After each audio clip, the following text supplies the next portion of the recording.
Technical View 17 November 2022 dan kita akan masuk ke pound sterling terlebih dulu, mengingat nanti malam di jam 19.30 akan disampaikan laporan fiskal ataupun autumn statement yang disampaikan oleh Kanselir Jeremy Hunt. Skenario-nya adalah tadi yang kita sudah sempat sebutkan, apakah market sudah mengantisipasi terlebih dulu atau belum. Kalau kita lihat dari pergerakan kurang lebih di 4 hari terakhir, ya kita lihat di sini dia cenderung bullish dan ini menandakan sebetulnya market bisa saja dianggap sudah mengantisipasi atau already price in. Yang berarti pula kalau memang ternyata market sudah mengantisipasi, ada peluang untuk terjadinya rejection turun atau penurunan kembali. Artinya di sini kalau memang ternyata kita masuk sebagai kondisi dari volume yang terjadi, real body yang cukup kecil, kemudian ditutup sedikit di atas trend line, maka kemungkinan potensinya dia bisa kembali ke dalam trend channel tersebut dan bisa kembali mengalami penurunan. Oleh karenanya kalau kita perhatikan dia memang cenderung tertahan di level resisten historical price 1.1936. Sampai saat ini tertinggi yang sempat dicapai adalah 2 hari yang lalu yaitu level 1.2028. Itu pun tidak kembali muncul dan bahkan saat rilis data inflasi kemarin betul dia sempat mengalami tekanan buy on board and sell on fact. Tapi sayangnya kembali dia rebound di area 1.1880 ataupun 1.1900 dikarenakan market kecenderungannya menantikan dampak dari laporan fiskal tersebut. Ya, saya perkirakan seharusnya secara normal yang akan kita dapatkan adalah pola kenaikan. Itu berarti kita akan menyasar target resisten 1.22 lalu kemudian yang memungkinkan secara bertahap juga ke level 1.25 kembali. Tapi hal tersebut dimungkinkan jika market belum mengantisipasi sepenuhnya terkait dengan laporan fiskal tersebut. Apalagi kalau memang ternyata cukup agresif kenaikan pajak yang dilakukan oleh Jeremy Hunt.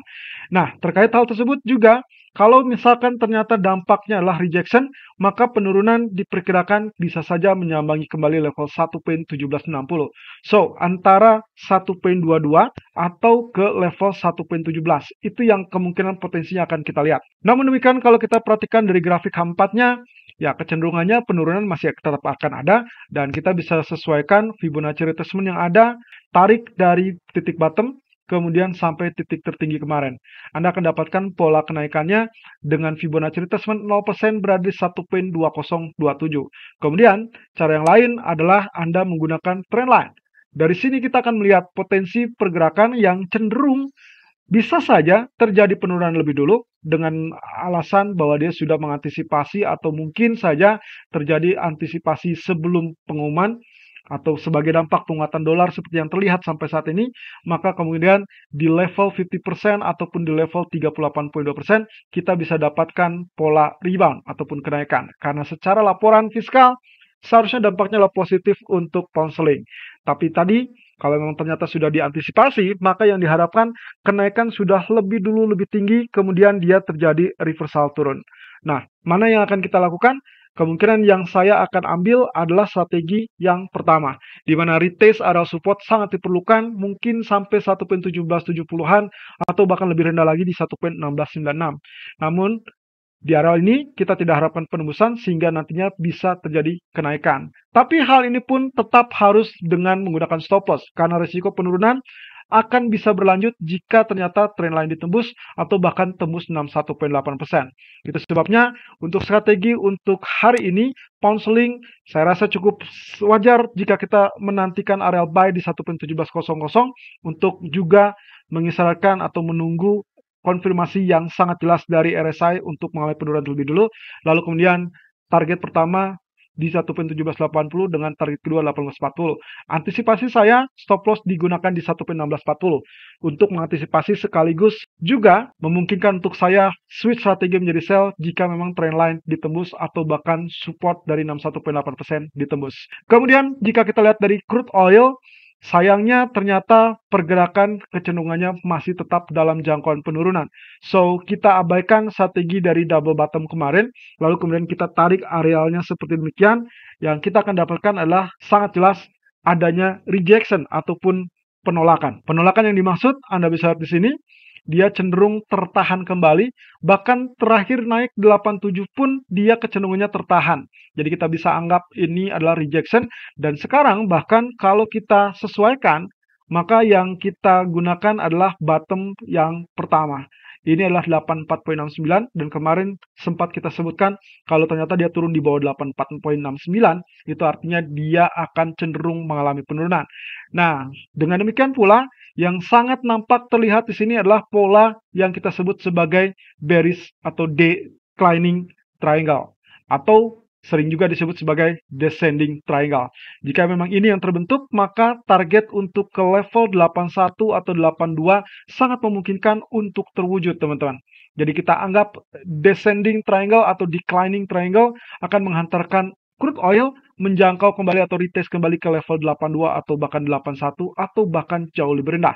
Itu sebabnya strategi hari ini pun kami cenderung mengambil area sell dengan patokan 85.60 ataupun 85.80. Sayangnya sampai detik video ini direkam di jam 13.30, ternyata kita tidak mendapatkan area 85.60, melainkan tertahan di 85.37 dan meluncur sampai 84.50-an. Oke, tidak apa-apa, tapi yang jelas skemanya jelas bahwasannya kita mengharapkan rejection dari descending triangle sehingga memungkinkan untuk penurunan sampai level 82 atau bahkan 81. Namun, stop loss harus digunakan di 86.80 karena begitu dia tembus level ini, maka dia akan lanjutkan kenaikannya. Dan ini berarti membatalkan pola dari descending triangle atau tekanan turun yang nampak di grafik 4. Kemudian kalau kita lihat dari gold, yang ternyata akhirnya tembus di bawah trendline support. Ada hal yang harus Anda ingat, semakin lama suatu harga bergerak lalu kemudian juga akhirnya mendekati level support trendline, maka secara otomatis dia lebih mudah untuk mengalami penurunan. Itulah sebabnya kenapa tadi pagi kami menyarankan untuk melakukan sell on rally di areal 1775 ataupun 1775 sampai 1777. Sayangnya memang di pagi hari dia hanya sempat menyentuh 1774.50 dan sampai saat ini dia bertahan di 1774.50 sebagai high-nya, kemudian turun tertekan sampai 1761 dan bertahan di 1764. Oke, skema selanjutnya yang harus Anda perhatikan adalah peluang dari penurunan tersebut saya rasa masih tetap bisa berlanjut dengan catatan kita mungkin akan melihatnya sampai sore hari di sesi Eropa. Tapi begitu memasuki sesi New York, hati-hati dengan rilis data Amerika. Kalau memang ternyata data cenderung lemah, maka hati-hati dengan potensial rebound ataupun kenaikan kembali. Tapi kalau ternyata data kecenderungannya sangat kuat, maka kita akan dapatkan tekanan turun yang mungkin saja kita akan mendapatkan retest area 38.2% di 1754 atau bahkan 50% di 1744. Tapi yang paling kritikal adalah jangan sampai dia tembus di bawah 61.8%.